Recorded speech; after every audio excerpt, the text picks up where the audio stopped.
सारा हो पाता है। काश कुछ ऐसा हो जाए कि कहीं से मुझे कोई ऐसी शक्ति मिल जाए कि जो भी मैं चाहता हूं वो सच हो जाए। वो अपने घर पर गया, उसने खाना खाया, लेकिन उसका ध्यान खाने की तरफ नहीं था। उसके दिमाग में यही ख्याल चल रहा था। उसके बाद में वो यही सोचते सोचते सो गया। फिर नींद आने के कुछ देर बाद उसको एक सपना आया। सपने में उसने देखा कि रोज की तरह वो अपना काम खत्म करके अपने घर लौट रहा था। रास्ते में उसने एक बहुत ही बड़ा घर देखा और उसके मन में आया कि काश ये घर मेरा होता और मैं इसका मालिक होता। और उसके सोचते ही वो उस घर का मालिक बन गया। उसको यकीन ही नहीं हो रहा था कि जो उसने सोचा वो बन चुका है। लेकिन उसकी खुशी ज्यादा देर नहीं टिक पाई, क्योंकि उसको एकदम से एक शोर सुनाई दिया। उसने अपने घर के बाहर देखा कि एक बहुत बड़ी रैली निकल रही है, जिसमें बीचों बीच एक पॉलिटिशियन है जो ऐसे ऐसे हाथ हिला रहा है। और वहां पर जितने भी लोग खड़े थे सब उसके नाम के नारे लगा रहे थे, उसके आगे हाथ जोड़ करके खड़े थे, सब उसको देखने के लिए तड़प रहे थे।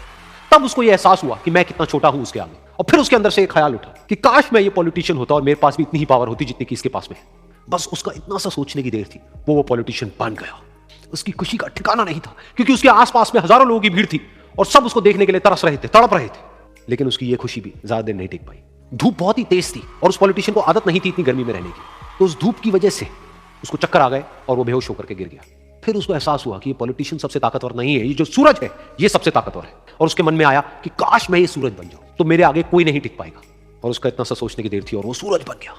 और वो खुशी से पागल हो गया, क्योंकि पूरी दुनिया को वो ही रोशन कर रहा था और पूरी दुनिया में ऐसा कोई नहीं था जो कि उसकी रोशनी को रोक सके। लेकिन उसकी ये खुशी भी ज्यादा देर टिक नहीं पाई, क्योंकि कुछ ही देर बाद आसमान में कुछ काले बादल आए जिन्होंने कि उस सूरज की रोशनी को रोक दिया। फिर उसको यह एहसास हुआ कि इस दुनिया में ऐसा भी कोई है जिसमें दम है उसकी रोशनी को रोकने का। और उसके मन में एक ख्याल उठा कि काश मैं वो बादल बन जाऊं।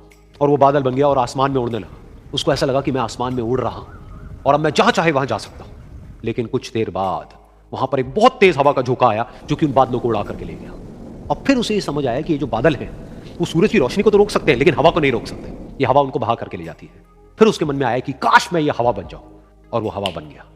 हवा बनने के बाद में उसको अपने अंदर एक अलग ही ऊर्जा का अनुभव हुआ।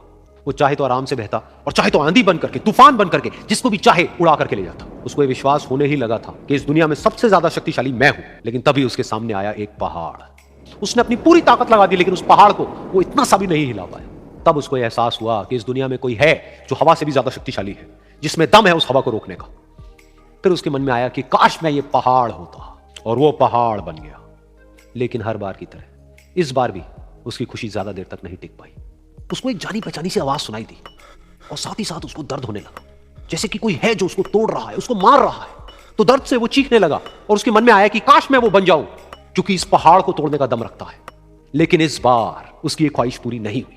वो रोने लगा, चीखने लगा, चिल्लाने लगा। उसने अपनी पूरी जान लगा दी, लेकिन इस बार वो नहीं बन पाया।